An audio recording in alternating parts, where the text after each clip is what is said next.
मी प्राध्यापक विजय निकम, अण्णासाहेब आवटे कॉलेज मंचर येथून एक शैक्षणिक सहल घेऊन रत्नागिरी जिल्ह्यामधील थिबा पॅलेस या ठिकाणी आलेलो आहे, ज्यामध्ये थिबा राजा ब्रह्मदेश आणि त्यांची राणी यांना कैद करून इथं ब्रिटिश शासनाने ठेवलं होतं आणि इथेच त्यांचा मृत्यू झाला।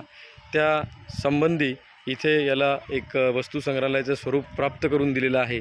आपण इकडे बघू शकता की इथे या पद्धतीचं हे म्युझियम हे आमचे विद्यार्थी मोर्डे आसिफ TY BCom आणि हे ह्या पद्धतीचं पॅलेस आहे, जिथे शूटिंग करण्यास सक्त मनाई आहे। इथे सध्या काम सुरू आहे आणि ह्या काम सुरू असताना इथे लेझर शो याचं आयोजन करण्यात येणार आहे। पुढच्या महिन्यापासून हे लेझर शो इथे चालू होणार आहेत आणि ते मशिनरीज जे आहेत प्रोजेक्टर्स मोठे मोठे इथे तुम्ही बघू शकतात।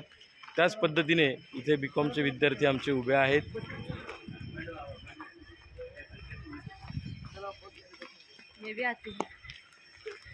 तर या पद्धतीचं हे थिबा पॅलेस रत्नागिरीमध्ये आल्यावर आपण नक्की बघावं आणि पुढील महिन्यापासून इथे थिबा राजाच्या कहाणीचा एक लेझर शो आयोजित करण्यात येणार आहे, तर तोही तुम्ही बघावा ही विनंती।